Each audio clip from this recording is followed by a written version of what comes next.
Ever wondered how an orphan with nothing to his name could become one of the most powerful and controversial presidents in American history? Well, let's talk about Andrew Jackson.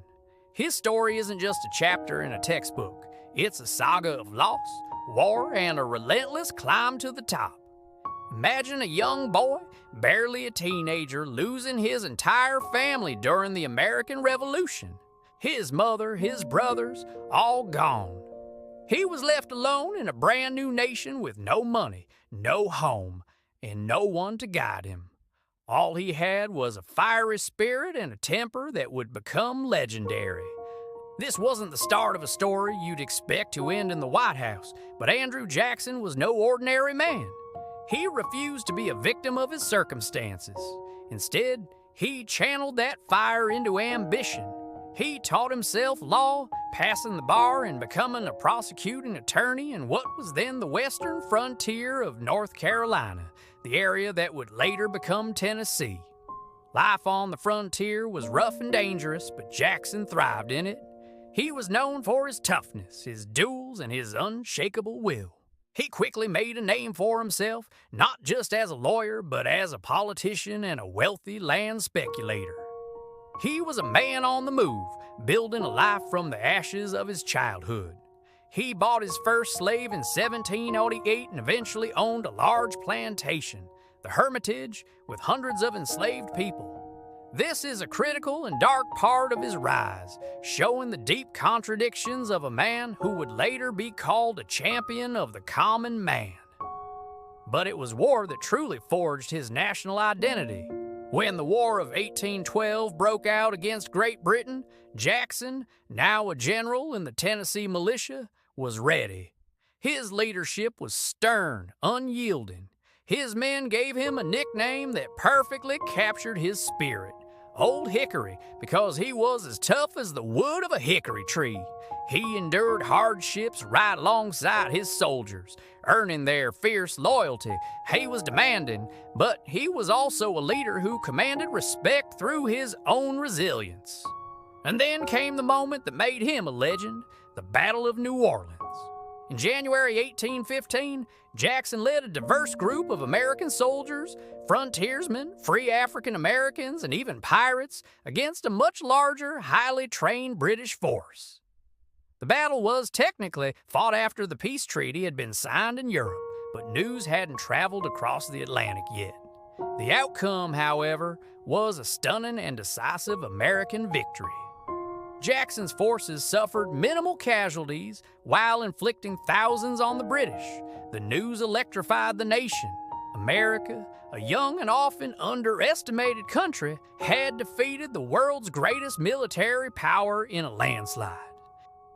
And Andrew Jackson was the hero of the hour. He was no longer just a frontier lawyer or a regional general. He was a national icon, a symbol of American grit and determination. This wave of popularity carried him straight into the political arena. Jackson's supporters saw him as everything the Washington elite was not. He was a man from the West, a self-made man who had fought for his country and understood the struggles of ordinary people. They called him the People's President. In the election of 1824, he won the most popular votes and the most electoral votes, but no candidate won a majority. The election was thrown to the House of Representatives, which chose John Quincy Adams in what Jackson's supporters called a corrupt bargain. That defeat only fueled Jackson's fire. He spent the next 4 years building a political movement, and in 1808, he returned and won the presidency in a landslide. His inauguration was unlike any before. Thousands of his supporters, common people from all walks of life, flooded Washington to see their hero take office. They swarmed the White House for a public reception that turned into a chaotic mob scene. To his critics, it was a terrifying display of mob rule. To his supporters, it was the dawn of a new era of democracy, where the voice of the common man would finally be heard. As president, Jackson wasted no time in shaking up the system. His most famous battle was against the Second Bank of the United States. He saw the national bank as a corrupt institution that favored the wealthy elite of the East Coast at the expense of farmers and workers in the West. He believed it was an unconstitutional monopoly on financial power. His opponents, including the bank's president Nicholas Biddle, argued that the bank was essential for a stable economy. The fight was brutal. Jackson vetoed the bill to recharter the bank, calling it a monster that he was determined to kill. He then withdrew all federal funds from it, effectively dismantling the institution. This bank war was a defining moment of his presidency.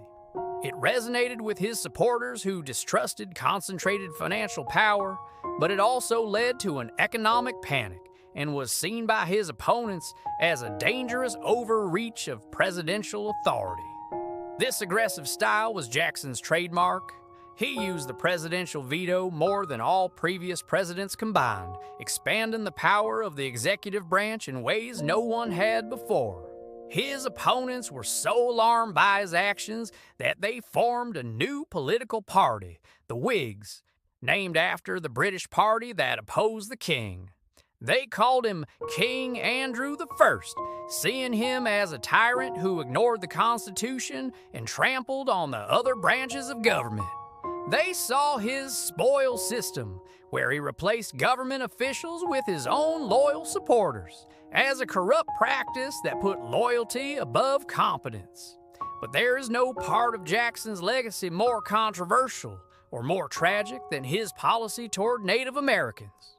For decades, the official U.S. policy had treated Native American tribes as sovereign nations with a right to their land.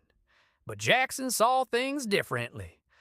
He was a man of the frontier, and like many white settlers, he viewed Native Americans as obstacles to westward expansion. He believed they needed to be moved. In 1830, he signed the Indian Removal Act into law. This act gave the federal government the power to force Native American tribes living in the southeastern United States to move to lands west of the Mississippi River. While the act was supposed to be based on voluntary treaties, the reality was one of coercion and force. Tribes like the Cherokee, Choctaw, Chickasaw, Creek, and Seminole were driven from their ancestral homes. The Cherokee Nation even took their case to the Supreme Court and won. The court ruled that Georgia could not impose its laws on Cherokee territory. But President Jackson reportedly defied the court, saying, "John Marshall has made his decision. Now let him enforce it." The result was the Trail of Tears. Between 1838 and 1839, the U.S. military forced more than 16,000 Cherokee people to march over 1,000 miles to what is now Oklahoma. They were herded into camps and forced to walk through brutal winter conditions with inadequate food, water, and shelter. More than 4,000 men, women, and children died on the journey from disease, starvation, and exposure. It remains one of the darkest stains on American history, a brutal act of ethnic cleansing carried out under Jackson's policy. For this reason, many see Jackson not as a hero, but as a perpetrator of genocide. So who was Andrew Jackson? The answer is complicated. He was a hero to millions, a champion of the common man who expanded democracy and fought against what he saw as a corrupt elite. He was the orphan who rose to the highest office in the land, a symbol of the American dream. But he was also a man whose actions led to immense suffering. He was an unapologetic slave owner who built his wealth on the backs of enslaved people. His vision of democracy was for white men only, and his policies resulted in the forced removal and death of thousands of Native Americans. He was a president who dramatically expanded the power of his office, leaving a legacy that his critics warned was dangerously close to tyranny. His story forces us to confront uncomfortable truths about America's past. Can we celebrate a hero of democracy while acknowledging his role in horrific injustices? Andrew Jackson was both a reflection of his time and a force that shaped it. He was Old Hickory, the people's president, and a man whose controversial legacy continues to be debated and re-examined to this day. He is a reminder that historical figures are rarely simple heroes or villains. They are complex, contradictory, and their stories challenge us to think critically about who we choose to honor and why. Thank you for watching. If you found this story compelling, please like, share, and subscribe for more deep dives into the complex figures who shaped our world. See you next time.